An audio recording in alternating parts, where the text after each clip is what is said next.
Good morning, everybody. How is everyone today? Hello. Happy 4th of July, 2022, or as we like to call it here in the United States of America, Independence Day. I hope that you all so far are having a great, fun, and safe day. And I wholeheartedly welcome you to today's episode of the Level 1 podcast, where we have fun down here on Level 1. How's it going, everybody? I hope you're in a good mood. Hopefully most of you are not drunk yet, although quite frankly, this is what a lot of people do on this holiday in the United States. They tend to drink beer all day long. I hope that you're not getting too sloshed, because we've got some fun in store for you. Then again, if you are completely sloshed, maybe a good way to come down from that would be to lean back in a nice comfy chair or a couch, sit back with a drink in your hand, and watch my content. There you go. You can't really get hurt sitting around watching DSPGaming. That is true. Anyway, I'm excited for today. I'm a full day of streams here on schedule for you guys. Good variety of stuff, although admittedly today I'm not doing anything too super serious. And this is intentional. This is by design. I knew that today being a national holiday, many people in the United States today are off from school or work, and that means that they will be celebrating and partying with their family and friends. That being said, we're probably not going to get as many people today as we normally would for, any kind of a mainstream, which is fine. I'm fully expecting that, okay? And that being said as well, I didn't want to do anything too important. Imagine me continuing on with a playthrough that I just started yesterday, or a meaningful story that you guys want to see continue on stream, and you have to miss the stream because it's a holiday, and I, some weird reason, decided to schedule something important today. That would be kind of silly, okay? So what are we doing today? Well, I decided that not only would it make a lot of sense to do something today that's not a narrative-based stream so people who miss out don't feel like they missed out, but in addition, I was thinking, gee, if there are more people who are off from school or work or both today, there may be some of those people who are just kind of at home sitting around, or again, maybe they're having a drink or whatever. And since that's the case, maybe we would see an increase in players today in the Capcom Fighting Collection. Maybe. That's a strong maybe. There's some times that I've tried doing things like this in the past, playing a fighting game or any kind of a competitive game online during a holiday. Sometimes it works, sometimes it doesn't. Depending on the game, sometimes you end up finding more players, but the connections are worse for some odd reason. Because there's more people playing usually, so the servers are strained a little bit more. I guess we'll see how it goes today. But the whole intention here is that this first stream will be old school throwback fighting game fun, 3 hours of the Capcom Fighting Collection, balancing things such as Darkstalkers, i.e. Vampire Savior, along with Hyper Street Fighter 2, of course, the old school version of Street Fighter that I love the most, and then, of course, some Gem Fighter mini-mix, also known as Pocket Fighter. So, 3 fighting games that we'll be kind of alternating between today, depending on who's online and wants to play what. And I am hoping that we can have a good time with consistent matches. Even if it's not as consistent, if we're all chilling and having a good time and talking, I think we'll still have enough to hold down the stream, have some good interactions, all right? So anyway, that's what I'm doing for the main stream today. I said I don't want to go crazy and do anything too important. I think it'll be some chill fun. Maybe I'll pick Guile, right? Maybe I'll pick Guile and be patriotic today. And then, on the late stream tonight, at 6:45 p.m. Pacific time, we're going to finish up Sonic Origins. There's not a heck of a lot left in this game. We're in Sonic and Knuckles in the home stretch, maybe an hour left. And then after that, if you guys wanted to see me restart the game with Knuckles, or if you just want to chill and do some Q&A, I'm open for either. Whatever you guys feel like doing on the late stream tonight. So, I'll just say all of this up front. Today, 100%, I'm expecting it to be slower on the streams when it comes to attendance, engagement, and support. I really do. I feel like today, because it's a national holiday, we're not going to have the hook that we would usually have for a normal streaming day. You're going to see people who normally be here, they can't make it, or we'll have people come in for a second, say hi, and jump out again. And that's all perfectly fine. That's to be expected on a holiday like today, okay? I'm all right with that. It is what it is. If we get any kind of, good attendance, engagement, or support today, I would be shocked. My jaw would probably drop if that happened, okay? But it's all good, okay? On today's Level 1 podcast, I have a few interesting topics to talk about. First thing I'd like to do is obviously talk about my history with the Independence Day holiday. What kind of stuff did I used to do when I was a kid? How did I celebrate with my parents? What kind of fireworks did I used to see and stuff like that? We'll talk a little bit about that. It's not going to be a giant segment because honestly, unlike other holidays like Christmas and stuff like that, I don't have too many like crazy stories or anything in regards to this. It's more kind of like just reminiscing a bit about what I would do during the summertime and stuff like that. So we'll talk a little bit about that, okay? Then we have a few other topics to discuss today. One topic that we're going to discuss is some issues I'm having on YouTube since I started playing all of these retro games in the last few weeks. Some preposterous issues I'm having on YouTube. Now, luckily for me, as you guys know, I am a full-time streamer and content creator on YouTube, but I diversify what I'm doing. I'm not just sitting here playing one game. I'm not just sitting here doing one style of content. And luckily for me, I'm not reliant on one source of support or income. I do have varied income. Right now, to be honest with all of you, if this was a situation where I was reliant solely on YouTube ad revenue, I would be screwed right now because the way YouTube works is such a joke with Content ID. And I'd like to just discuss this very briefly. I don't want to go into crazy detail about it this morning, but just to give you guys some examples of behind-the-scenes stuff that happens as a YouTuber, the system is such a joke. And the fact that YouTube still to this day does not improve the system, they just let it roll as a way to protect themselves legally rather than actually caring about it working and or it actually enforcing proper copyright law is absolutely ridiculous. I still can't believe that the system they have in place for Content ID has been in place for so long and that no one has sued them into oblivion.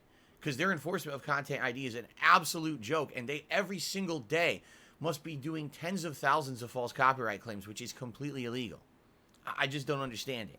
But I'm going to talk a little bit about that. All right? And then outside of that, just usual updates and everything. All right? In regards to certain things. And we'll go from there and we'll see how much time we have left. One thing I would definitely like to do is talk with you guys who live in the United States about how you celebrate the 4th of July. What are you doing today? Or what have you done in the past? What kind of food do you eat? What kind of festivities do you hold? Who do you hang out with today? I'm curious to hear about all of that, okay? All right. So first of all, last night, we're asleep, and fucking idiots are around here start setting off fireworks at 3 in the fucking morning. We're dead asleep. We are. We're just, in bed. Jasper's, there too. And all of us at 3 in the morning, what the fuck? Is there explosions? No, it's assholes outside setting off fireworks. Like, what a fucking bunch of jerks. Listen, okay, it's the 4th of July. We get it.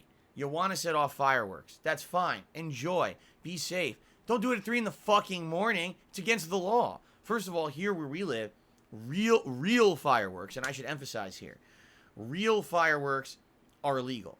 Anything that's of a certain caliber of explosion has been outlawed here. Too many idiots constantly blowing each other's arms off and shit because they're just so stupid that they've completely outlawed them where I live.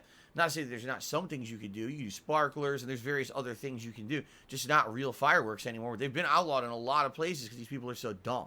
Okay?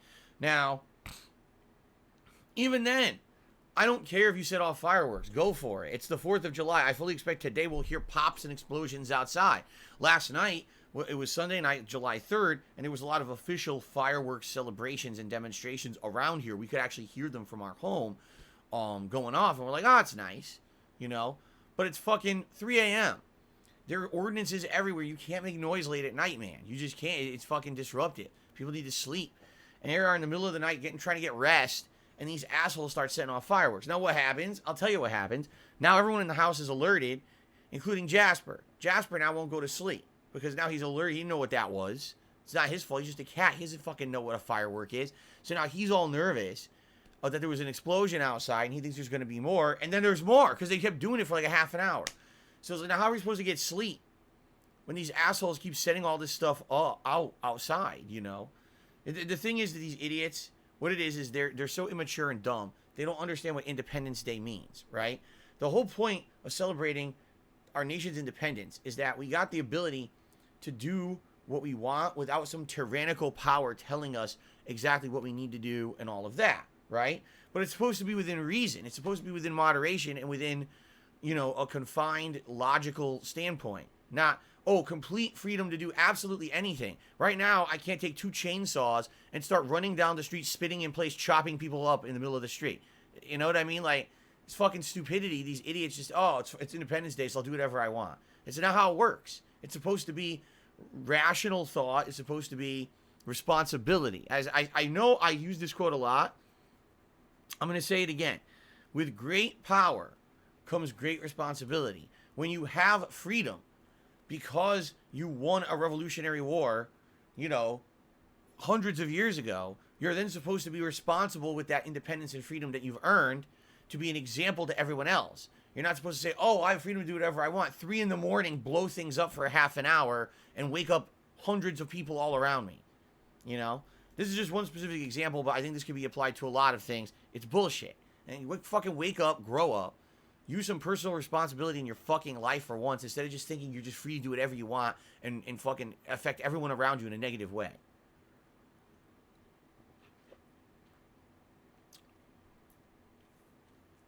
Anyway, it was annoying, and we lost a lot of sleep. I'll be honest, we lost a lot of sleep, because even when Kat and I started to fall back asleep, then Jasper was up and didn't want to go to sleep, because he was nervous. He didn't know what the hell all the noise was. So you can see I am a little tired today. Well, good thing I'm not doing anything too super major important today. I lost a lot of sleep last night because of assholes, okay?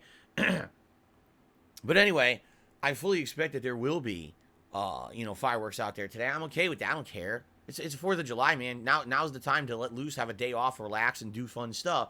And that's another thing that I would like to say is, if you live in the United States and you're celebrating Independence Day, regardless of what your life situation is or anything, do something fun today.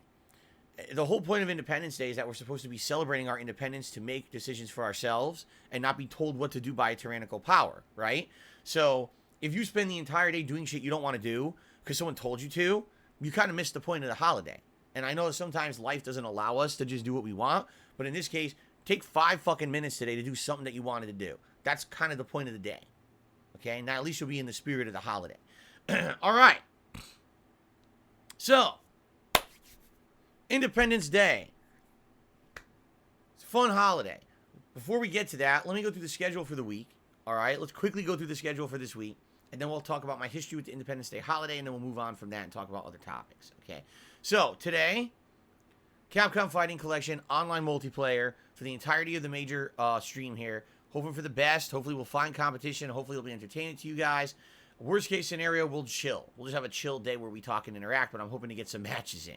Okay? Later tonight, as I've already said, the conclusion of Sonic Origins, unless if you guys decide that you want to see me keep playing that game and do a second run in Sonic 3 and Sonic & Knuckles with Knuckles, I mean, I'd be okay doing that, but only if you guys want it. Realize that a lot of that's going to be the same content.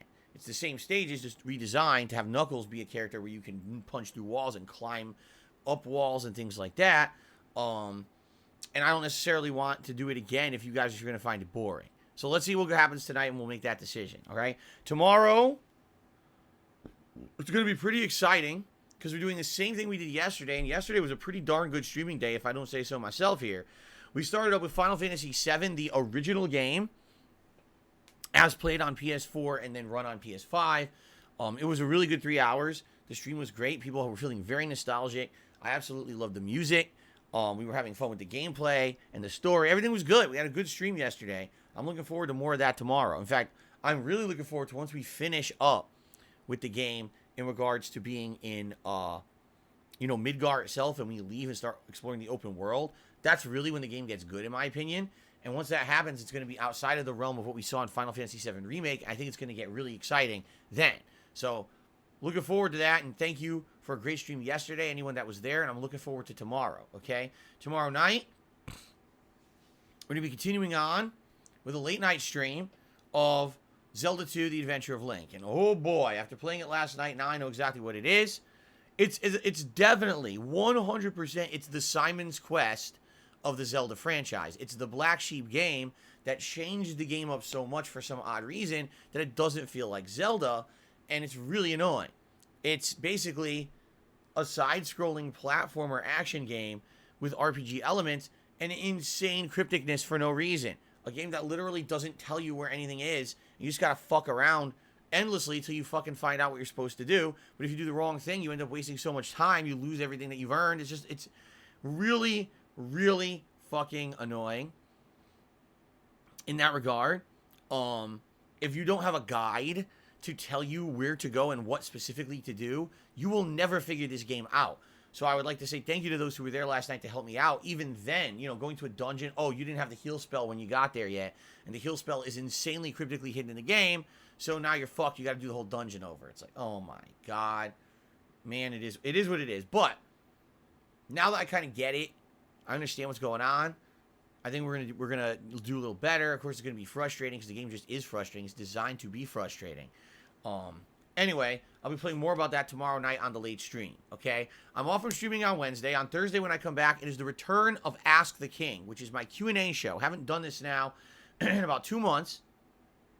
If you have not yet, I would ask you please post up your questions for this Ask the King episode on my forums on DSPGaming.com. So you just go there right now and check it out if you want, or if you want the direct link, type ! Ask the King into the stream chat. It'll pop up in the chat. You can click there. It'll take you right to the thread where you can post up your questions. Now, I strongly recommend you do it this way. There are other ways to submit your questions for the show. For example, the day of, when I'm preparing for the show, all right, I typically will take on Twitter questions. I'll make a Twitter post that allows public replies, and then people will post in response to that Twitter post, and I'll get some questions via that format, okay? Also, usually, if there's time, around the end of the show, I take public questions on the show to kind of end the show. But it all depends on time constraints. If I have enough questions to fill the show, then I don't do that, okay? So it really depends on a lot of factors, but typically the show runs for around 3 hours. The stream on Thursday will start later than usual. Typically my stream starts 10:45 a.m. Pacific time, but in this case, since I'm going to take a couple of hours to work on the show and get all that stuff together for you guys, the show will not start till around maybe 12:30 Pacific time, 12:30 p.m. So maybe a couple hours later, but the show will be smooth moving and just a lot of questions answered, okay? So I'm excited for that. And then Thursday night, the conclusion of Castlevania Anniversary Collection, we're going to finish up Super Castlevania 4. In my opinion, the best of all of them. Great graphics, challenging gameplay, amazing music. And I think we are in Dracula's castle now. I think we beat the whole first stage. So now I think we have 3 more stages to go. And then the Dracula boss fight. So, should beat it pretty sufficiently on Thursday night. And that should be a good time. And then we give that collection a send-off because, man, I've had enough of that. After 4 Castlevania games, I'm not playing the Game Boy ones. Hell no. Then on Friday, more Final Fantasy VII. And that's going to be paired with a late-night stream of Capcom Fighting Collection for Friday Night Fights. Now, in regards to Final Fantasy VII, yesterday a lot of people had a question, wondering, hey, Phil, are you going to keep Final Fantasy VII in as a main game in your rotation? Because it's an RPG, it's lengthy, and typically you haven't really been doing that. The answer is yes for now, as long as attendance, engagement, and support stays at a good level for Final Fantasy VII. I see no reason to not do it as a daytime stream. The game is lengthy. Keeping it as a daytime stream will allow me to make good progress in the game every time I play it and not basically get stagnated or stuck in a point where I play for a late night stream and I feel like I didn't get anywhere, okay? And I'm totally okay with that. But, again, it's going to depend on if people are going to show up, engage, and support. If they do those 3 things, then great. I will absolutely wholeheartedly keep Final Fantasy VII as a daytime stream. I had a blast playing this game yesterday with all of you. But if all of a sudden attendance dwindles and people aren't showing up anymore and no one's really interacting or doing nothing in regards to the game and it dies, then it's gonna be moved to a night stream and we'll do something different for a daytime stream, and I hate to say it, this does seem to be a pattern with any game of length. If it's a game that you can beat within like a week, usually there's interest that stays. But if there's a game that takes months to beat because it's such a lengthy game, I find that a lot of times the interest does kind of die out. I don't want to have it die out. I want it to keep going and being exciting and popular. So please support Final Fantasy VII this week to keep it in that rotation. Okay, so Friday, that'll be the main stream. And then, again, Capcom Fighting Collection Friday night. Then on Saturday, this is a big special event. Ladies and gentlemen, this coming Saturday is a marathon, a celebration, because you guys supported this channel enough that in the month of June, we hit the membership goals. And by the way, we are going to talk about the new membership goal. And yes, the members have moved again, but don't worry, it's not bad news. We'll talk about that in a moment. Anyway, because we hit the goals in June, special marathon event. 3 things are going to happen during this event. I'm going to react to content. There's going to be a live Feasting with the King. And there's going to be a 30-man over-the-top rope battle royale fantasy-style sim match in WWE 2K22. And let's talk about these in opposite order. With the fantasy match, I did one of these over a month ago during the very same marathon stream where I reacted to my own Down the Rabbit Hole video. Okay? It was very entertaining. It took about an hour to do. I hadn't done a sim match like this in many years. And you guys seem to really enjoy that event. You thought that it was very exciting to see that because you're like, oh, this is something special. Look, he's got Street Fighter characters fighting with cartoon characters, fighting with superheroes, fighting with content creators from the internet, right? Like me and Wings of Redemption and LTG. It was funny seeing that fantasy style stuff, right? It was pretty entertaining. So people want to do another one. They wanted another one right away. And I was like, no, you wait, you hold off, you do this every once in a while, it becomes something special. So we're going to do that on Saturday. In addition, okay, Feasting with the King. So that means when I come back from my day off on Wednesday, so starting Thursday and Friday, you guys are going to vote on the cuisine that I'm going to be ordering for Feasting with the King. Right now, 2 of the options that are locked in would be Szechuan Chinese and American barbecue. But outside of that, I'm trying to determine what else I should do. I saw 2 other places that are kind of interesting. There's a gourmet burger place where you can get like really high-end restaurant-style burgers. It's not, you're going to a fast food place. This is like, interesting ingredients, unique stuff. So that could be an option. And then in addition to that, I found a place that's really unique that they do these like, basically like chicken dogs. Your hot dogs is an American food, but think instead of hot dogs, instead of meat like that, it's kind of like chicken tenders or a gourmet piece of chicken with all kinds of toppings and ingredients. And I was thinking maybe I could order a few things from there because that's kind of unique. I've never heard of anything like that before. Okay? But those are just my ideas. Someone had recommended Malaysian or Indonesian food. Sadly, I looked it up. There's nothing nearby. There are no restaurants of that type near me. The closest one is like an hour away. I mean, what am I going to do? Wait an hour for food and it's going to be ice cold? It's a waste of time. So that's some of the ideas I have. All right. When I do get back from my break on Thursday, I will set up the polls on that pre-stream. Okay. And on that pre-stream, you guys will begin to vote and go from there. Okay. So it should be exciting to see what we have for Feasting with the King. But the main meat of this marathon that I'm doing on Saturday is going to be me reacting to content on the internet. I know what I'll be reacting to. There is a YouTube channel which I've obtained permission to react to. And in regards to this channel, they do all kinds of interesting things, including coverage of real-life supernatural stories, countdowns, real-life murder mysteries, and real crime stories. Okay? Interesting stuff. I have never reacted to anything like this before. And I think it would be a good variety of content for us to be reacting to over the course of Saturday. Okay? I will reveal the YouTube channel that I will be reacting to tomorrow on the Level 1 podcast. I'm not going to jump the gun today because we have enough to talk about in regards to the July 4th holiday and everything. So I don't want to have too much to discuss today.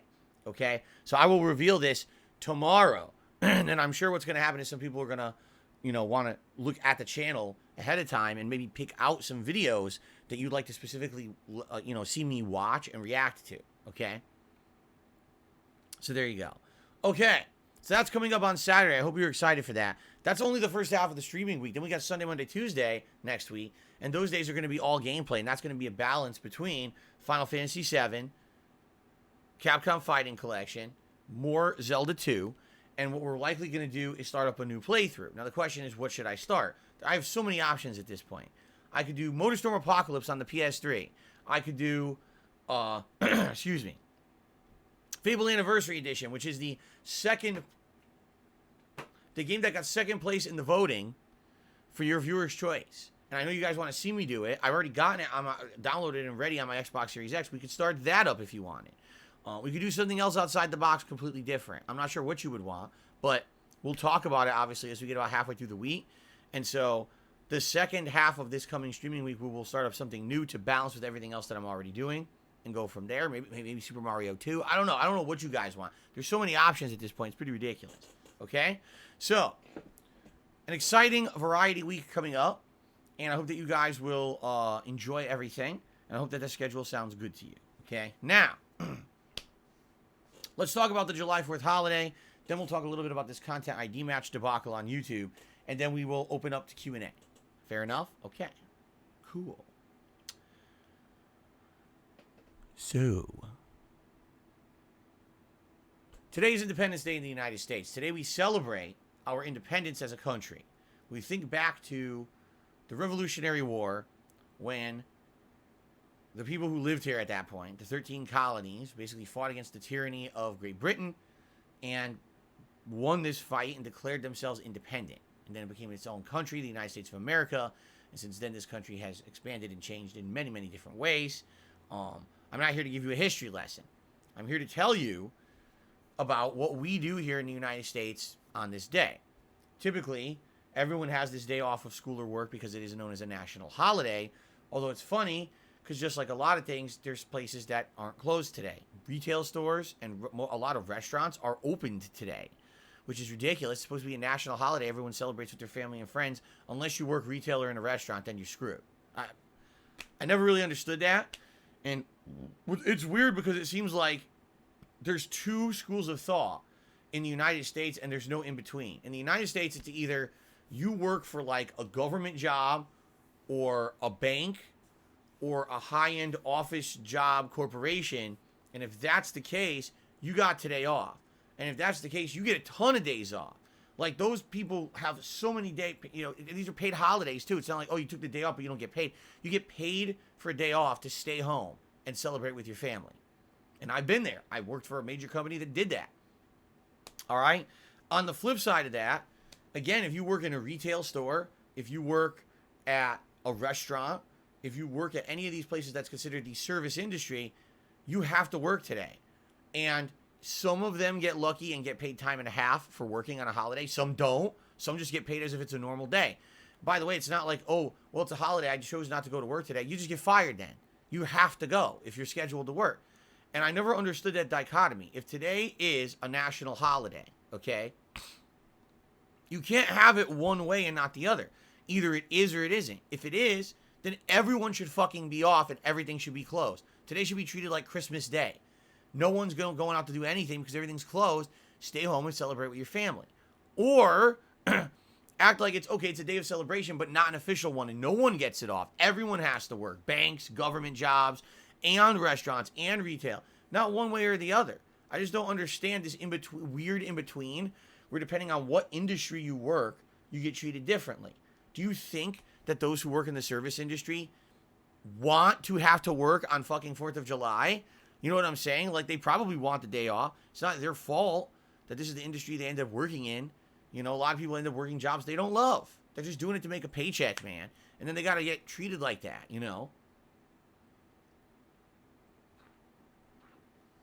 So it all depends, because in the United States, sadly, I just hate to say it, there's no consistency. Maybe in other countries, because I am aware, I have a very diverse viewer base all over the world. And I'm sure many of you do not live in the United States watching this right now. And you're wondering, you're like, well, in my country, it's different. In my country, when we have a national holiday, it's treated like this or that. Here, it's just like fucking willy-nilly all over the place. It's stupid as shit.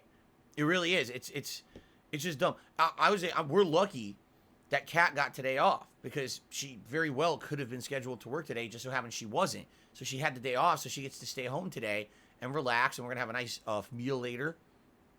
I'll talk about this. We're going to have turkey dogs. Normally, we'd have hot dogs, but as you know, I try to not eat red meat anymore, or as little as possible. So we have turkey dogs with various toppings. I think one dog I'll probably have like spicy mustard and some relish. And the other one I'll probably go like more American traditional, like ketchup and yellow mustard.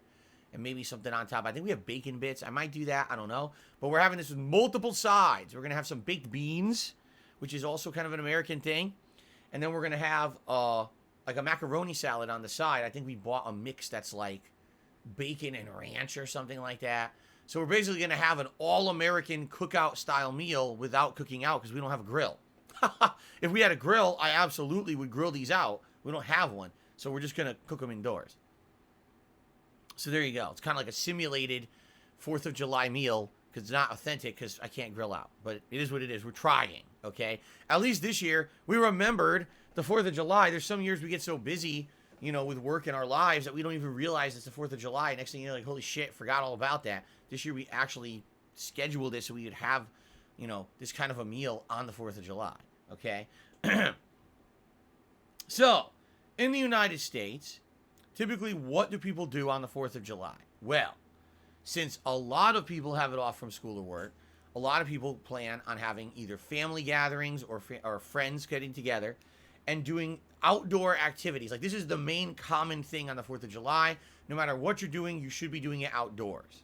Whether it's playing sports, whether it's going out to the lake and swimming, maybe doing some, you know, outdoor activities, riding in a boat, doing cookouts, family events and cookouts, kids playing outside while you're standing there having a few beers, cooking out, having food. Typically, what kind of food is eaten on the 4th of July? Well, it's usually anything you can grill. So, hot dogs and hamburgers, of course, would be number one, but then other things such as chicken, ribs, steak, you know, anything you can think of that would be good on a grill is fair game for today. Some typical sides that are made, coleslaw. Everyone likes coleslaw in the United States. Everyone. If you don't like it, you're not American. I'm just kidding. Obviously, people have different tastes, but coleslaw, a huge thing that people usually eat with cookout food. Macaroni salad, potato salad, typical sides that are made to be eaten with that kind of food. Grilling out, corn. Corn is huge. Corn on the cob today. Oh my God, people will be eating corn on the cob like crazy. They love to, sometimes people grill it or they just boil it, you know, eat it, you know, stick it, two things on the sides and eat it like that, make a big fucking mess. People absolutely love that shit. And then, of course, there's some other things that are not so traditional, but people still eat them. Various different kinds of vegetables and things that are prepared on the sides. But that's what I'm thinking of, like, typical stuff. Now, also, one thing that people tend to do, set off fireworks. Now, why? I think it's because it's a reference to the Revolutionary War. When the war was going on, there were many explosions and things in the skies. People were fighting. And then now we do it not to fight, but to celebrate and remember that crazy war hundreds of years ago that gave us our independence. So we tend to set off these explosions that look kind of fancy and nice and are entertaining. However, I hate to say it, not everyone is intelligent enough to really handle this. So as I've already mentioned on this Level 1 podcast, a lot of states have outlawed fireworks. Like, you can go to a fireworks show to see a professional group of people set off fireworks in the sky, but you can't really buy fireworks and set them off yourself anymore because there's been so many idiots who've been so irresponsible with these things, not only hurting themselves by doing it improperly and not abiding by safety precautions, but also people just setting them off in unsafe areas that then result in fires. Yeah, actually at one point was becoming a rampant thing to the point where they decided that they were just going to outlaw fireworks in a lot of states outright. So, for example, right now, I can go to the store and buy fireworks, but they are not real fireworks. Okay? What they are considered legal fireworks. So what kind of things are in legal fireworks? Sparklers. You ever seen a sparkler? So it is a stick with this kind of thing attached to the end that looks like a metallic substance. Sometimes it's very dark gray. And you light it with a lighter or a match, and it starts to ignite, and it crosses smoke, and these little hot sparks shoot off of it in all directions. If you're not careful, you get burnt by it, and you get one in your eye. Now you're hurt because it'll damage your eye. So you got to be careful about this, okay? I used to use these all the time as a kid. I thought they were quite neat, although sometimes I wouldn't pay attention, and I get a nice hole in my clothes when a spark landed on my shirt. So you got to be careful with these things, okay? Poppers. No, not what you're thinking, you disgusting people. They used to call them poppers. I don't know what they call them now. They probably changed the name. But they're these little things that are pieces of paper twisted to almost look like a tiny little hard candy, almost, okay? But it's not a hard candy at all. Inside, there's a little bit of explosive powder. So when you throw this with enough force on the ground or against the wall, it causes a tiny explosion, a pop sound, and a little bit of smoke will come out of it. And so it's kind of fun to throw them around and hear them pop, pop, pop. And, you know, it's kind of fun, like simulated explosion. But they're not loud or anything, and they're quite safe. Usually they don't cause too much problems or damage as long as you're handling them properly. Okay? Smoke things are common, meaning there's no explosion, but you light it on fire and colored smoke will come out of it. Okay? Like, so you can light a thing that'll make a big red, white, and blue smoke kind of come out of it, and that's kind of nice. All right? Those are the kind of things... Hold on. Excuse me. Those are the kind of things that are now typically popular when it comes to store-bought fireworks that you can buy. Is anything that I actually just described actually a real firework? No. Because the real fireworks have been outlawed because people are so stupid. People kept blowing their hands off, throwing them at other people and blowing off their faces and appendages, tossing them at houses and causing property damage, burning down entire fucking forests because they're morons. So most states have completely outlawed them. And now if you want to see a fireworks show, you have to go to an official one. So when I was growing up, my parents usually would get sparklers and those pop things, and we would go to a fireworks show at least once a year. And what you would usually do is go to somewhere where you get a good view. Usually a beach is a really good place. You get a nice spot on the beach, and you lean back with some nice iced tea or lemonade, and you do it at night. It's not during the daytime. Obviously, night is when you can see fireworks in the sky. You hope for clear weather. And then you see a nice 30-minute or long firework display. Sometimes they'll play music to it. Sometimes they won't. And you just kind of watch them set off these giant explosions in the sky, very colorful. I've seen all kinds of different ones controlled to look like different various things, say things. It's pretty neat. I did actually really enjoy, seeing fireworks shows when I was a kid. I did. I thought it was quite entertaining. Although, admittedly, I haven't seen one in a million years. The thing is, here where I live now in Washington, there's a bunch of different ones around, but I never actually went to one. Sometimes from my house, you can see some of it in the sky without actually even having to move, which is nice. But I've never actually went to see fireworks since I've lived in Washington State. So, outside of that, there's usually a lot of outdoor activities. Like I said, maybe some sports, drinking, outdoor stuff. So as a kid, typically, my parents and I would do some kind of outdoor grilling. My parents did not have a propane grill when I was a child. They had a charcoal grill, always. So we would grill all kinds of things. Hot dogs and burgers were always great to have a little bit of char on the grill and get that nice, those grill marks on your meat. Oh, it's delicious. My mom would prefer either like an alternative, like a turkey or chicken dog or chicken. So she would usually have like a grilled chicken on the grill. But oh my God, the best thing, because people were asking me this over the past couple of days, they said, what's your favorite grilled food? I like a lot of grilled foods, but out of all the things that my family ever had on the grill, oh my God, my dad used to do these ribs. Now, I don't know, and by the way, when I say ribs, I don't mean a giant rack of ribs. I mean the ribs that are thick meat, chewy, delicious, mouth-watering meat that is cut up. I think it was, is it pork ribs? I think it's pork ribs, but I don't know what it was, but I guess he would marinate them somehow. And then when he brought them in, my parents would cut them up, and it would be like pink. Like on the outside, it would look nice and grilled, but it would have a pink color to it.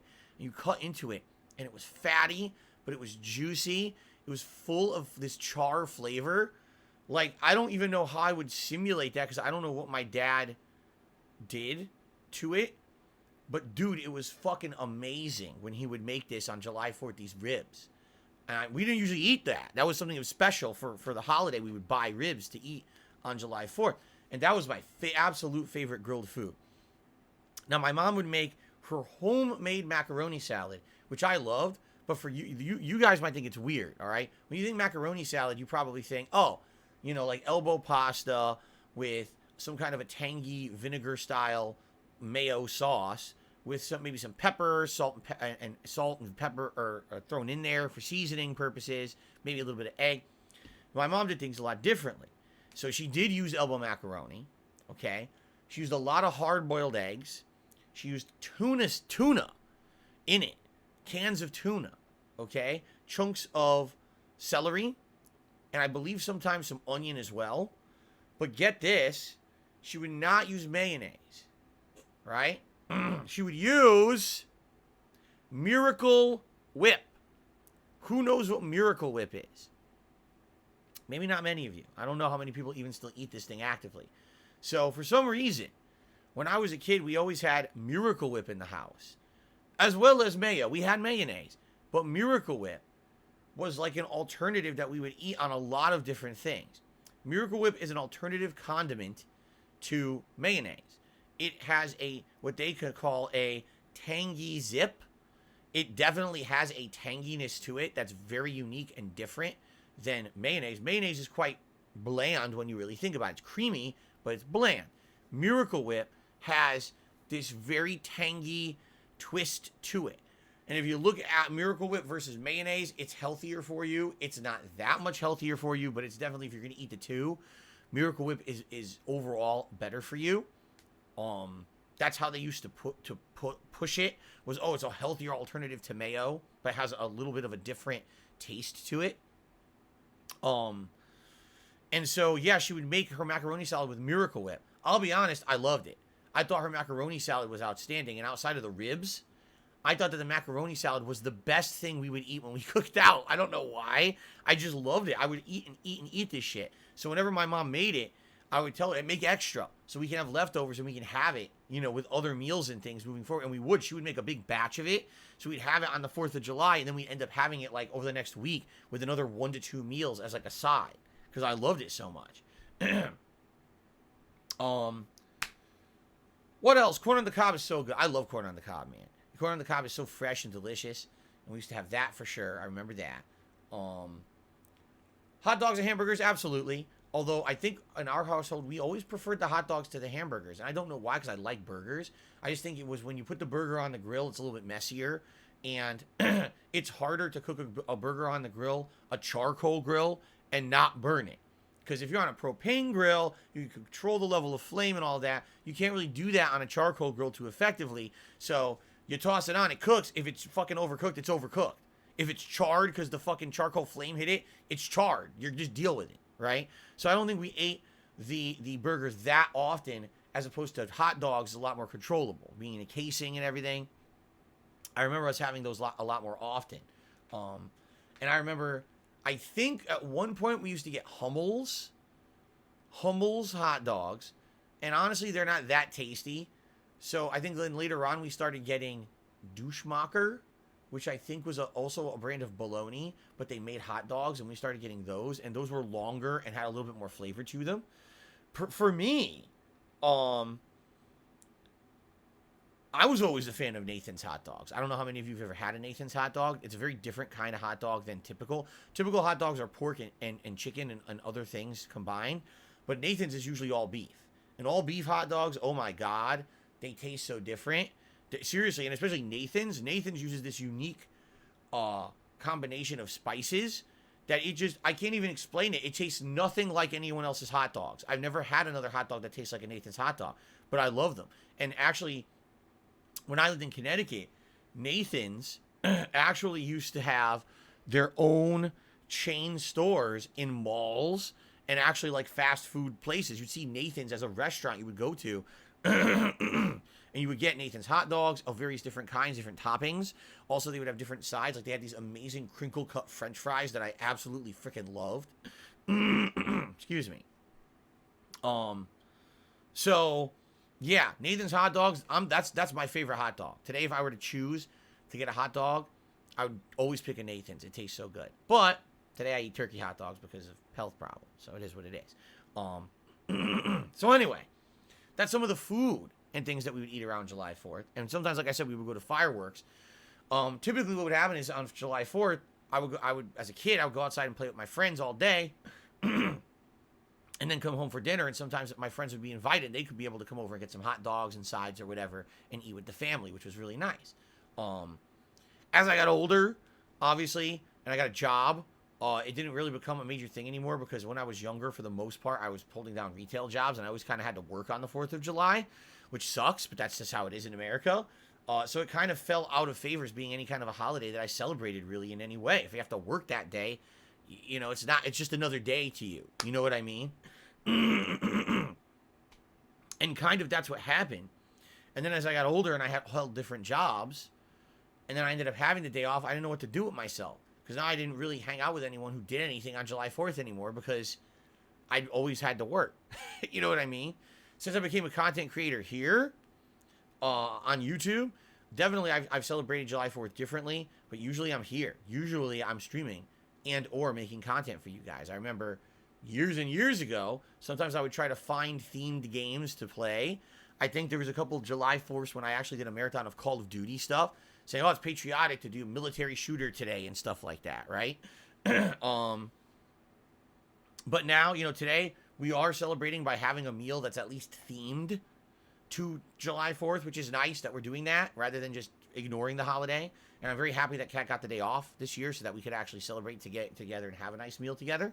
But as you see, for the most part, I don't really do that much to celebrate anymore. You get older, and if I had kids, then probably it would be a bigger thing. But, you know, not having kids, it's kind of another day. And I'm okay with that. It's not a big deal. I get my holidays. My Thanksgiving and Christmas are great. I absolutely love Thanksgiving and Christmas because those are holidays that I absolutely spend with my wife and we have a good time together. Hold on. Excuse me. Absolutely disgusting. By the way, Connor joining us. He has replaced Alduin in my background setup here with his American Revolutionary flag here. Okay? He'll be here probably for the summertime. Then maybe we'll rotate him out. We'll see. But I figure it'd be a good time to bring in something patriotic, right? So that's nice that he's made it into the rotation here. Okay.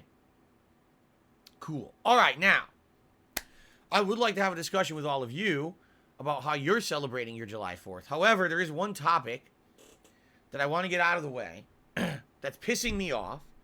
All right? I got to vent a little bit today on the Level 1 podcast. I hope you guys are okay with that and you're not too upset that I wish to vent here on my own show. Okay? So, what am I venting about today? I'll tell you what I'm venting about today. YouTube's Content ID system. It's a piece of fucking shit. And everyone knows it. Everyone's talked about it. But recently, I've been stricken by this on DSPGaming because, as you know, recently I've been playing a lot of retro games. Sonic Origins, Castlevania Anniversary Collection. Yesterday, I started up Final Fantasy VII as well as Zelda 2: The Adventure of Link. Okay? To give you guys some perspective, all right? These games are all old as shit. I mean, we're talking NES, Super NES, and in the case of Final Fantasy VII PS1, these are not recent games. These are very, very old games. There's been thousands upon thousands of playthroughs of these games all over the internet. I'm late to the game playing these games. It's not like, oh, Phil is someone doing this for the first time. These games have been played to death on the internet, right? So you would think that by now, YouTube would have their shit straight when it comes to these really old games, and they would obviously know by now who should be owning the rights to the content of these games, right? So here's an example. Zelda 2: The Adventure of Link, right? Who should own the rights to that game and any of its content? Well, Nintendo. It's a first-party Nintendo game. So the rights are retained by Nintendo. They should be able, if they want to claim those videos. Anything made with Zelda 2 content, and that includes the visuals, that includes gameplay, that includes the audio, the soundtrack itself. Any of those things, all right, should be owned in full by Nintendo. Now you could say, well, there's different Nintendos. You're right. There's Nintendo of America. There's Nintendo Japan. It's a moot point. The company Nintendo, all right, owns everything in those games. That's why when you buy Zelda 2, you buy it through Nintendo Switch Online. That's why, if you haven't noticed, you never played Zelda on a third-party console. It's a Nintendo-owned franchise. No one on this planet can dispute that Nintendo owns the rights to its own games and soundtracks, right? In fact, it's funny because some people have gone out of their way over the years to try to upload Nintendo soundtracks to YouTube, and YouTube ends up taking down those channels per the actual request of Nintendo. There's actually been a few YouTubers recently who publicly complained that they were trying to be like an internet archive of Nintendo music because Nintendo doesn't actively sell their music. You can't just go out and buy the soundtrack to Zelda 2 right now. It doesn't exist. You have to play the game to hear the soundtrack. So why can't someone archive the music on YouTube? Nintendo doesn't allow it. It's not that Nintendo will claim the music. Nintendo will shut down your channel and say, that's our property and you can't just re-upload our music, so we're shutting you down, okay? So that being said, why am I bringing this up? Well, I've been playing all these retro games recently, okay? And YouTube has a content ID system in place by which it's supposed to identify copywritten works, match them in an automated system, identify who the real holder of the rights of that piece of content is, and if appropriate, claim the rights of that video, the advertisement rights for that company. So, to give you an example, let's say I'm playing Resident Evil, and all of a sudden, you know, Capcom says, hey, that's our property, and we'd like a cut of your ad revenue because we technically own that game and you're playing it and making money off of it. They have a legal right to load content of Resident Evil into YouTube's Content ID system, run automatically, and anyone who's playing their games can get matched, and technically, Capcom could claim a portion of, or in some cases, all of the ad revenue on that video. Now, personally, I've had a lot of issue with this process over the years because I feel that Let's Plays or playthroughs are transformative works.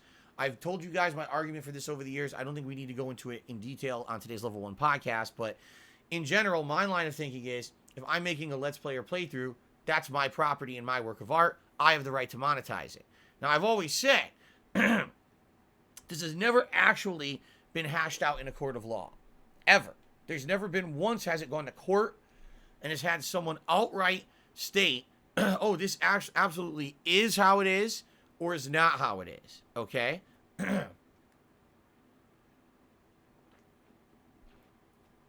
Instead, it's always been a legal gray area.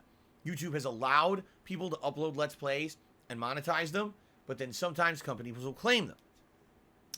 My perspective is, even if, let's say Capcom, so we're using Capcom as the example here. This didn't happen. This is just an example, okay? Even if Capcom makes the argument, oh, we own Resident Evil, and since you're playing Resident Evil and doing a Let's Play of it, we have stake to your ad revenue. My argument is that perhaps that is the case, but only part. They didn't create the gameplay. They didn't create the Let's Play. They didn't do the commentary. They didn't do the setup for me, you know, to broadcast and record it. And that gameplay is mine. They might own the rights to the game, but the moment that I picked up this controller and I did an input and I controlled that character, what I did with that character is my property, not theirs. You see? So maybe I own the rights to some of it, and technically maybe they own the rights to some of it. In which case, if you want to claim my video and say, hey, let's share the revenue on your video, I think that is a fair compromise.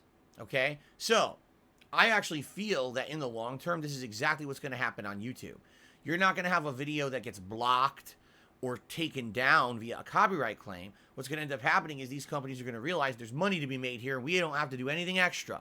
All we got to do is load our content into YouTube and say we want a revenue share model where if you're playing our game, we're going to claim your Let's Play of it, but we're only going to take a percentile of your ad revenue and you can keep some of it. That way we get advertisement, but we get paid for it as well, and plus you can make a few bucks off of it too. I think this is eventually what's going to happen. And I'll be honest with you, over the last few years, I've noticed a lot more companies doing this. It used to literally be, if you get content ID matched, kiss that video goodbye. You'll never make $1 on it, and you're lucky if that video is even viewable by anyone anymore because it's going to get blocked, muted, or completely removed from your channel. Infamously, people playing Grand Theft Auto and leaving the soundtrack in had these issues. I just played the Grand Theft Auto Definitive Trilogy many months ago, right? Within the last year, and videos got entirely blocked on the internet for having a certain song in them. As stupid as that fucking sounds. Okay? Anyway, the reason I'm bringing this up is because as I'm uploading videos recently, alright, my videos are getting content ID matched for old ass games. Alright? Yes, videos in Sonic Origins, the Castlevania Anniversary Collection, Yes, yesterday's Final Fantasy VII footage, and yes, yesterday's Zelda 2, The Adventure of Link footage. All of those videos I just mentioned got content ID matched on YouTube. Okay? Now you might say, oh, I guess these companies are doing what Phil is suggesting.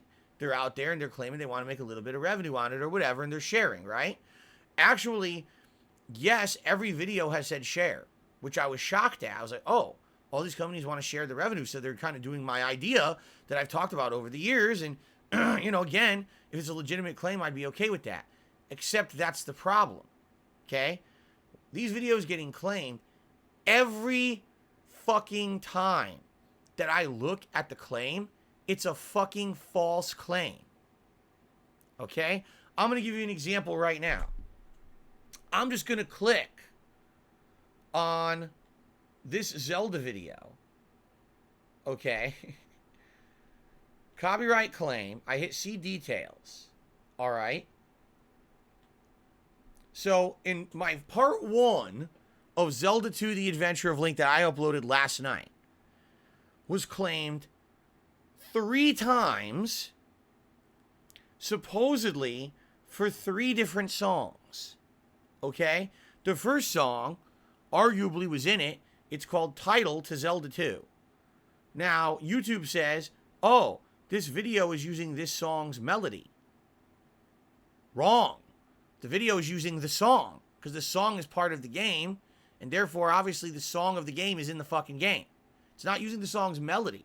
What happens is, YouTube's content ID system is so poor, it can't even discern between the original work and what they would consider a cover song of the work, okay? So if I'm using the original work, but I'm using it in a transformative manner, meaning a let's play, a video review, I should be allowed to use the original soundtrack in the work and not get content ID claimed. But YouTube's content ID system is so poor, it thinks that you playing the original work, you're singing here a cover song of it. So I was playing the Zelda 2 theme on a guitar, and it recognizes the melody of the song and says, oh, well, that's now the property of someone else. Bullshit. I made a transformative work. Therefore, I own the rights to it, not you. I didn't make a cover song. I didn't use your song into something else. It's my work that's transformative. I'm covered. I'm okay. I can do that.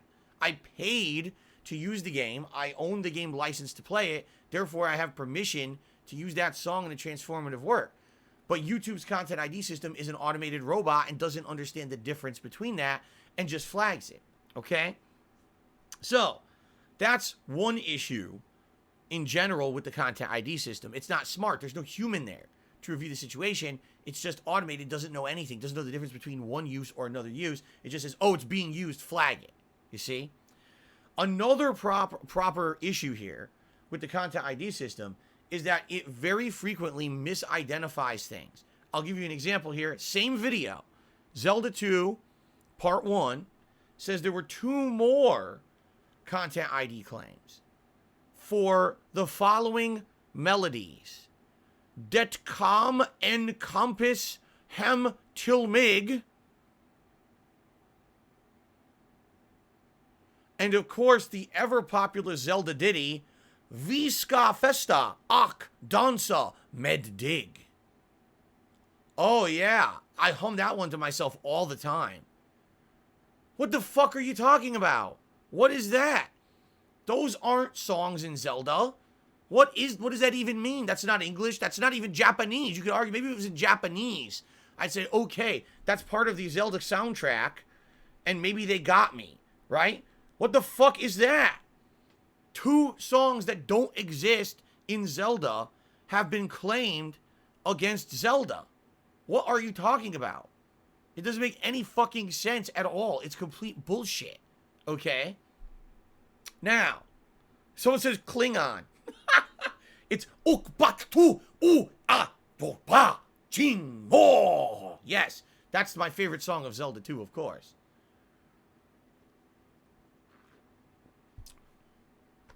Anyway. So then you say, now wait a minute. What is this bullshit? Let's click more. Let's click into the details of this claim and see what this claim entails and what it could possibly be. So you go over here and you click on it to see what is this claim? Okay. You click on it and it says, oh, it's a compositional claim that's been claimed by a company called Broadcast Music Inc. So you look that up online, and that's a company that very, very much is just a generalized company that claims the rights to various different music. They may or may not really own the rights to Det kom et kompis hern tilmig, or whatever the fuck it's called. All right? But they're basically saying we own the rights to that melody, and therefore we want your ad revenue. Okay? In some cases, when you click on these, it doesn't even make any sense at all. All right? So I'll give you an example here.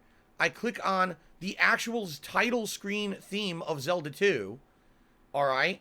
And according to this, which is the most ridiculous thing I've ever heard in my life, listen to how stupid this is. According to YouTube, the company that owns the rights to the title screen theme of Zelda 2 is Warner Chappell Latin author, Warner Chappell União Brasileira de Editoras de Música. YouTube is so stupid, it thinks that a Brazilian music company owns the rights to the Japanese composition that is in Zelda 2. A Japanese composer made the song. It is owned by Nintendo, but they are giving the rights to that song to a Brazilian musical company. Do you really think that that Brazilian musical company should own the rights to Nintendo's soundtrack? If this had said Nintendo is claiming it, I'd be like, that makes sense. It's who in fucking Brazil made the soundtrack of Zelda? You know what I'm saying? Like, what are you talking about? So, it's bullshit, okay? The problem here is that YouTube has a system that is so convoluted that people just load shit automatically into it at a blanket thing. And then they just flip the switch. Okay, it works. But it doesn't. It's not working. It's claiming things that aren't there. There's no German music inside of Zelda 2. I hate to tell them. It just doesn't exist. There's no German compositions or themes in Zelda 2. It's bullshit. It's a misclaim. There's no Brazilian company that owns the rights to the song of a fucking Nintendo game. It's not true. But YouTube has all this falsified information loaded into it, and then an automated algorithm flags it, and then you're just, as a content creator, you're literally fucked. Okay? So, this has happened for every retro playthrough I've been doing recently. Thank God that I'm not beholden to ad revenue as my income source, right? And also, let's be honest, thank God, these aren't major new releases. These aren't playthroughs that are getting tens of thousands of views that would have made me good money. These are, okay, I got 1,000 views on part 1. It's a throwback playthrough. Big deal. It's not a huge deal. It's not bank breaking. It's not business ruining, right? But the problem is that people don't call this out. People don't complain about it, and it never gets fixed. All right? This is a rampant issue with YouTube's Content ID. It happens every single day to millions of people who upload to YouTube. Their content gets misappropriated, misclaimed, and then someone else is making money for no reason. Why the fuck should a Brazilian company be making money on my Zelda 2 video, right? So what can you do, all right, if this happens to you on YouTube? Well, you can completely ignore it, all right? In which case, you just lose everything. No ad revenue on your video ever, okay? You can remove the music. Now, let me tell you from experience, okay? Attempting to use YouTube's inline video editor to do anything is a horrendous joke. There was a pre-stream that I did several weeks ago, about 2 weeks ago, where I was recording it and it corrupted. So I didn't have the recording of that pre-stream. I told YouTube to edit down the archive stream of 5 hours down to the hour and a half of the pre-stream and make that live. As of today, it still hasn't finished. It's fucked up. It endlessly just does it and doesn't work. When you tell YouTube to do any kind of a editing to a video, it usually doesn't work. Or if it does, it doesn't work properly. So for example, when I was playing Grand Theft Auto and a song would get flagged, it would say, oh, maybe your video will be visible again if you remove the song. I would tell YouTube to remove the song and fingers crossed and pray for the best, because it doesn't always work. Another option you could do is mute your video, okay? And if you completely mute the video, sometimes That works, but then you have a muted video. Who the fuck wants to watch a video with no audio? Okay? Now, the last thing you can do, which is literally what most people don't, but I've been there, done that, I know what I'm doing, is if I see a content ID match like this that I know is bullshit, okay, I dispute it. How do you dispute it? Well, you click on the dispute button and you give your reasoning. So I say, this is fair use, it's gameplay, this is a let's play. Number one, this claimant usually doesn't even have right to the music, you just don't. Sorry, the Brazilian music company doesn't have a fucking right to claim the Zelda 2 soundtrack. It just does, they don't have it. It's bullshit claim. Or in the case of those other songs, I say, those songs don't even exist in the video. You're misclaiming it because your system's automated and broken. Fix your system and release this immediately. Okay? So, basically, what you need to do is dispute it. When you dispute it, what happens now, and it didn't used to be like this, but now they've created this system. Instead of all the ad revenue now going to somebody else, the ad revenue gets collected into a bucket. Okay? That bucket sits over here, and it goes into what they call an escrow account. An escrow account is something where you hold something temporarily. Okay? And then, once it's decided who actually should be getting that money, then you get it. Okay? So it's being held in escrow over here. What'll happen is, the company that claimed your video, which they didn't, it was an automated system that likely erroneously did it, has 30 days to respond. If in 30 days that company says, no, we're sticking to our guns and we own the legal rights to that music and we're going to hold to it in a court of law.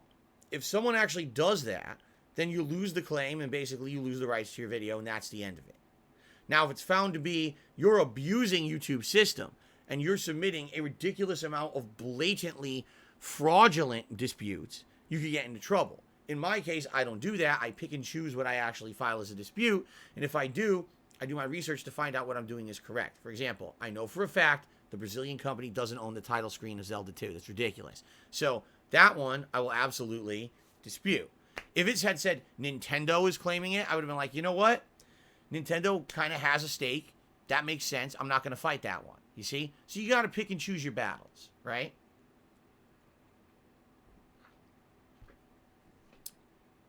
So then what happens is the company has 30 days to respond. If they respond and say, no, we're sticking to our guns, that company actually would have to take legal action.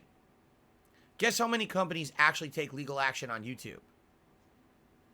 0. Because if they were going to take legal action, they already would have. They're not going to use an automated system. They would have just sued you.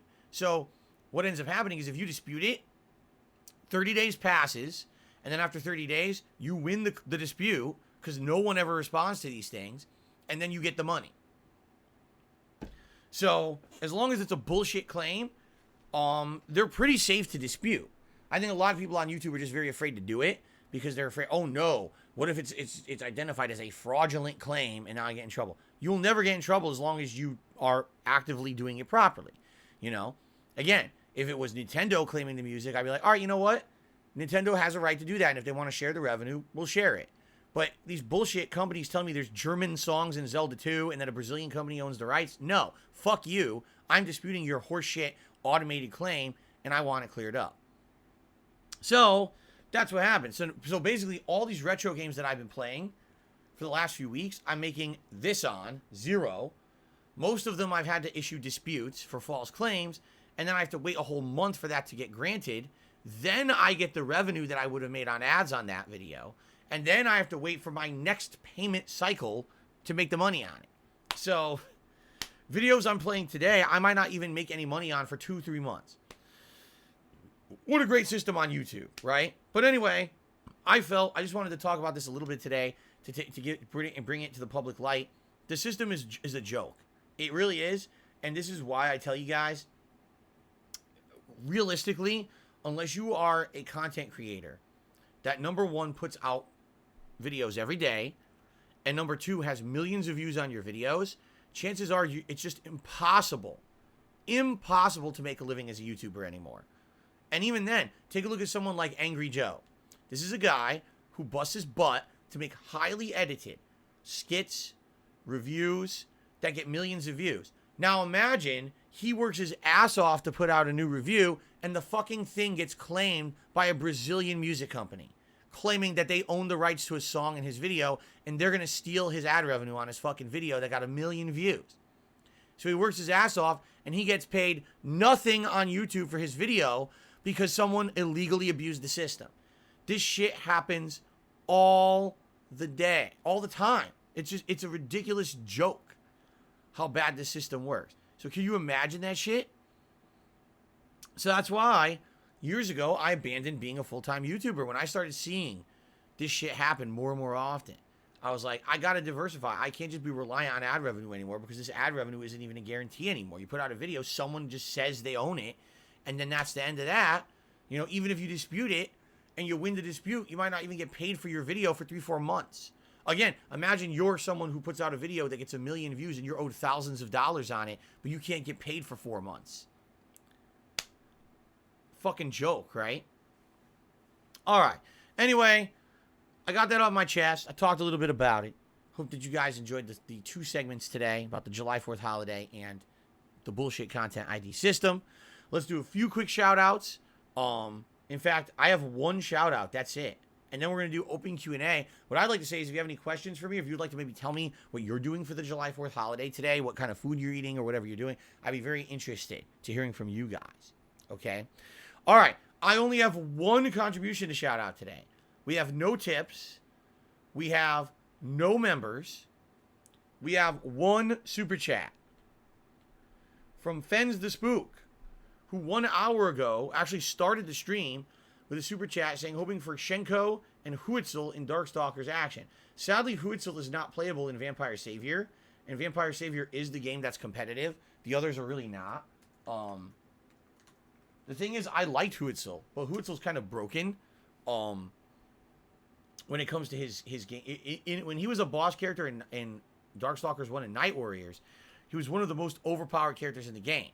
Then later on, they changed him and toned him down to be a playable character, and then he sucked. So it's either he's way too good or he sucks ass, right? So it is what it is. I play Vampire Savior, and that one doesn't have Huitzel. Now, it does have Shenko, and I have not yet experimented with Shenko. For what I've seen, she seems like she might be good for rushdown because she has an instant air horizontal dash that can lead to a chain combo that leads to a big combo on the ground. And then I think she can reflect projectiles with her gong. So she can basically stay away and reflect things back, or throw like bombs and stuff over and over. Or she could try rushdown. But personally, I never really played with her that much. I mean, maybe we could try her out today. I don't know, maybe in a non-ranked situation, because I haven't really tried her yet. Or maybe I don't know. I guess we'll see.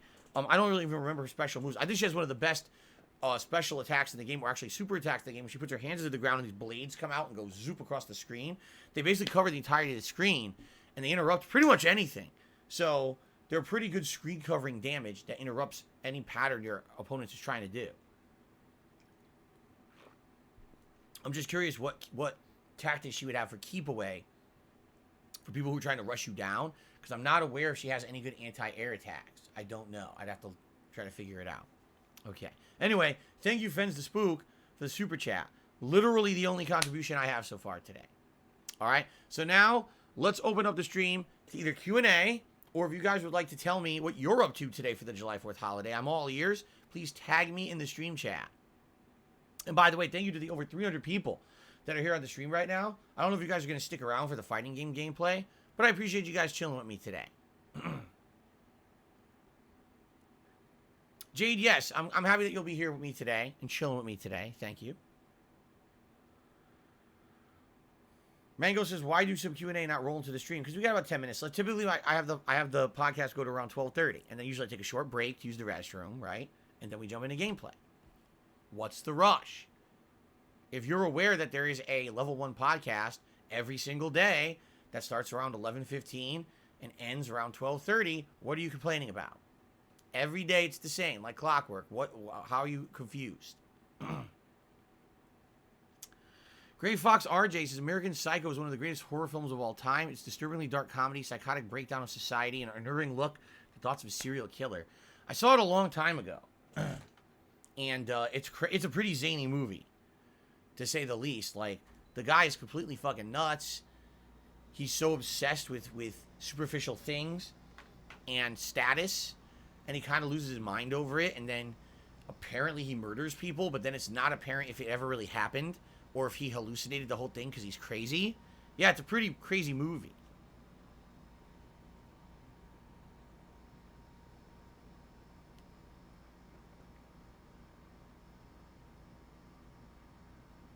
Lemon says, I'm trying to explain Independence Day to my Canadian and Australian friends. Isn't it true that in other countries they have versions of Independence Day as well? I think it is true. But I think for everyone it's a little different, right? And here we're celebrating the fact that hundreds of years ago there was a Revolutionary War, and we won it, and we separated from our parent country of Great Britain, right? And won our independence. But I think other countries all have different meanings to their own Independence Days. Yes, for the most part, Jasper is scared of fireworks. If he hears loud explosions outside, he gets startled. In particular, last night was not good because we were all calm asleep. And then at 3 in the fucking morning, when they started setting off the fireworks, it really set him off, and then he wouldn't go back to sleep, and that sucked. Anso Camaro says, Canada Day is July 1st. I'm in Vancouver. Originally from New York, I celebrated 2 back-to-back Independence Days. Oh, yeah? So what does Canada Day celebrate? What specifically in Canada does Canada Day celebrate? Curious.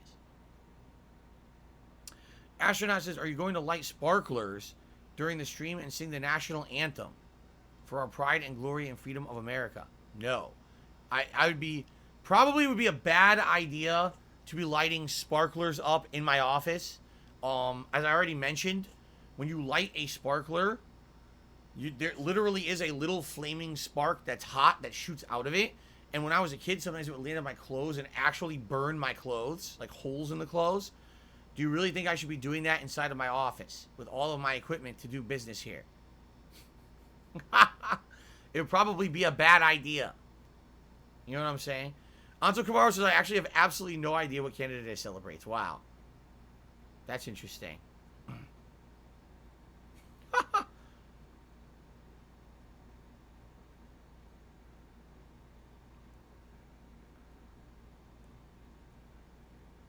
Can I upload the Skyrim anniversary intro that I played before the last Skyrim stream?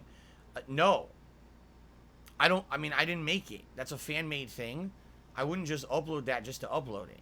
If the person who made it wants to upload it to YouTube themselves, they're very welcome to.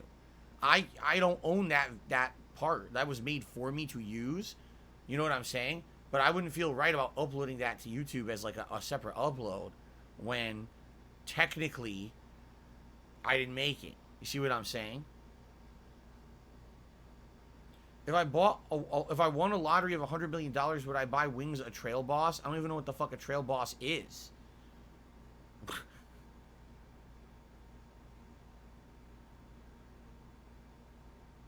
Jade, I appreciate that, but you probably should not be saying that kind of stuff publicly. Trust me on this, Jade. What you want to do is you want to withhold as much personal information about yourself on the internet as you can because of malicious parties. I've learned my lesson over the years about this. You probably will also want to not be trying to put out any kind of private information. I'm just saying. Okay, I'm looking out for you. Yes, Turtle Dude. Officially, this is now the Level 1 podcast. We have renamed the show to have a real name now. Pre-stream podcast really was not a real name. It was just kind of a placeholder name for a while. And something that was meant to eventually be improved.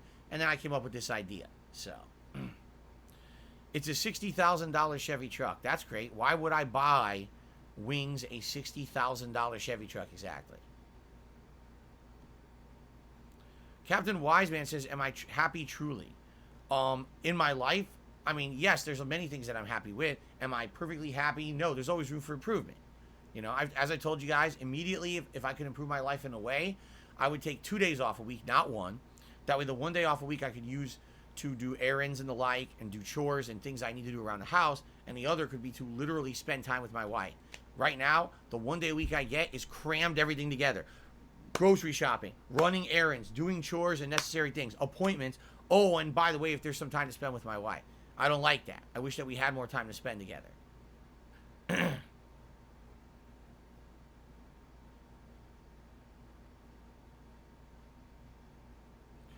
No, I did not hear Wings leaked something on stream, nor should you be talking about that publicly. If it really happened, you should probably shut the fuck up about it. Really. Because it's messed up that you would even bring that up.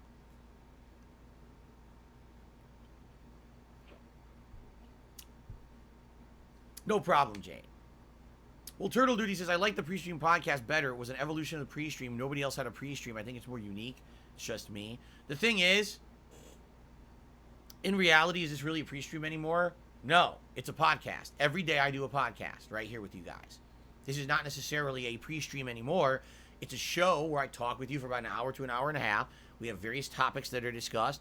Things about my streaming schedule, gaming news, holiday discussions, anything. You know, it's all fair game. And people have come to like this podcast as its own entity, its own show outside of my streams. This is not necessarily a pre-stream anymore. It's an actual show. The pre-stream is really 10 minutes of music that plays before the podcast starts. Then we have the podcast, then we have the gameplay. So this stream has different segments and portions now, as opposed to it just being a gameplay stream. It's not. This is not just a gameplay stream at all. You see? Do I think they'll do a Chrono Trigger remake? I wish they would, but I don't know if they ever will, but I would love if they would. Parasolo says, what's the funniest thing I've ever seen Jasper do? Oh my god, Jasper does so many ridiculous things on a daily basis. Rolling around on carpets as if he's a worm, writhing on there. The way he reacts to certain things. Getting super hyper, bouncing all over the house like a super ball. Jumping up, hitting the light switch to try to turn it on and off. I mean, I could go on forever. He talks to us. He'll say, hey, Jasper. He'll say, meow, meow, meow. He'll have a conversation with us. Yeah, I mean, it's not in English, but he still talks to us like he's back and forth conversation. It's pretty cool. Is Jasper celebrating Independence Day? He's home, but he will not be in the office today. He should be here. I'm not exactly sure when, but he'll be here tomorrow, I think. Yeah, I gotta confirm that.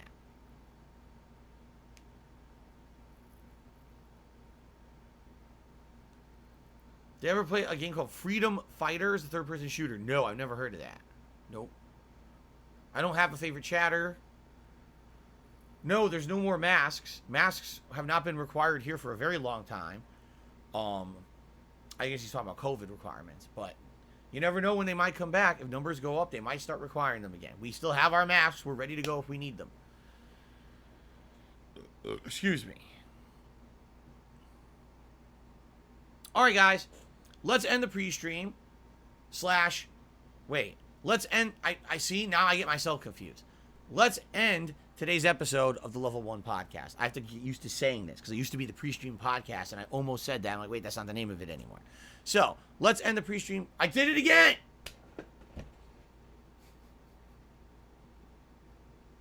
Happy Independence Day to everyone in the United States. Let's end the Level 1 podcast. Thank you guys for watching. And thank you to Fens the Spook for supporting. Like, literally, the only person who supported it in any way so far today. What are you going to do? Thank you guys. And let's get to the gameplay. Awesome.